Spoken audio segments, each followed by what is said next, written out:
To forest studio. हमें हर समस्या का समाधान ढूंढने के लिए संघर्ष करना चाहिए, चाहे हमारे सामने कितनी भी कठिनाइयाँ क्यों ना हो। केशवपुर गांव से जुड़ी है ये कहानी। इस गांव में केवल 2 कुएं थे, जिससे सभी गांव वालों को पानी मिलता था। कुछ समय के बाद एक कुआं पूरी तरीके से सूख गया। अब सभी गांव वाले एक ही कुएं पर निर्भर थे और उन्हें पानी की कमी का सामना करना पड़ रहा था। जब लोग कुएं से पानी भरने जाते थे तो वहां अजीब आवाज़ें सुनाई देती थीं, जिसके कारण लोग डर जाते थे। कृषि काम करने वाले पुरुषों की पत्नियां तो कुएं के पास ही नहीं जाना चाहती थीं। इसका परिणाम ये हुआ कि रात के समय किसी भी किसान के लिए कुएं के पास जाना बंद हो गया। इसी बीच गांव का एक बच्चा खो गया।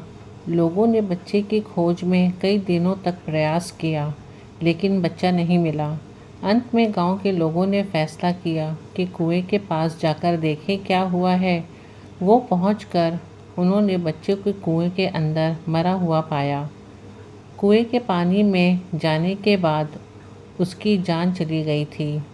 लोग हैरान थे कि ऐसा कैसे हुआ, और वो इस समस्या का समाधान ढूंढने में लग गए। लोगों ने तय किया कि अब एक नया कुआं खोदना ही पड़ेगा और इस समस्या से निकलना ही होगा। कुछ दिनों में नए कुएं की खुदाई का काम भी शुरू हो गया और उसे तैयार किया गया। जब सभी लोग नए कुएं से पानी लेते थे और भूतिया कुएं के पास जाना सभी ने बंद कर दिया था। कुछ दिनों के बाद 4-5 बच्चे भूतिया कुएं के पास खेलने आए और एक बच्चा अचानक कुएं में गिर गया। उसके चिल्लाने की आवाज़ सुनकर सब बच्चे ज़ोर-ज़ोर से चिल्लाने लगे और बच्चों की आवाज़ सुनकर गांव वाले भी उस जंगल में भूतिया कुएं के पास पहुंचे। वहां पहुंचकर उन्होंने बच्चे के कुएं के अंदर देखा तो बच्चा मर चुका था। इसके बाद सभी लोगों ने खेल रहे बच्चों से पूछा, ये सब कैसे हुआ? बच्चों ने बताया कि जब हम यहाँ खेल रहे थे तो अचानक वहाँ से एक आवाज़ आई और वो उधर चला गया। फिर वो जब कुएं के अंदर झांकने की कोशिश कर रहा था तो वो बच्चा कुएं में गिर गया। इस घटना के बाद लोगों ने एक तांत्रिक को बुलाया, जिसने कुएं के बारे में अध्ययन किया। वहां पहुंचकर तांत्रिक ने बहुत सारे मंत्र पढ़े, जिसे सुनकर उस कुएं के अंदर धीरे धीरे हरकत हुई और उसके अंदर से एक औरत, जो कि एक भूत थी, वो आहिस्ते आहिस्ते बाहर आई और बाहर आकर के सबके सामने खड़ी हो गई। तांत्रिक ने अपना विद्या का इस्तेमाल करके उस कुएं की भूत को कुएं को छोड़ के जाने के लिए कहा, लेकिन उस आत्मा ने कहा, मैं यहाँ से नहीं जाऊँगी। मेरा पूरा ख़ानदान यहाँ बसा है और मैं इसे छोड़कर नहीं जा सकती।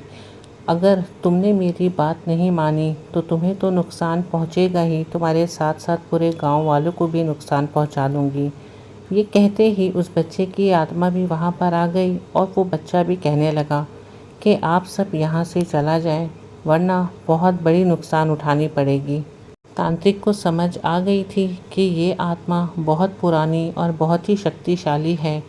तांत्रिक ने गांव वालों से कहा कि अब यहाँ कुछ नहीं हो सकता, बेहतर होगा कि इस कुएं को यहीं पे ढक दिया जाए और मैं इसे पूरे मंत्र से बांध देता हूँ।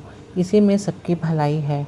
गांव के मुखिया ने तुरंत कुएं के मुंह को ढांकने को कहा और तांत्रिक ने अपने मंत्रों से उसे बांध दिया और उसे सुरक्षित बना दिया। अब सभी गांव वाले खुश और सुरक्षित थे और वह भूतिया कुएं के डर से मुक्त हो गए। इस कहानी से हमें ये सीखने को मिलती है कि हमें हर समस्या का समाधान ढूंढने के लिए संघर्ष करना चाहिए, चाहे हमारे सामने कितनी भी कठिनाइयाँ क्यों ना हो। हमें निरंतर प्रयास करना चाहिए और निराश नहीं होना चाहिए।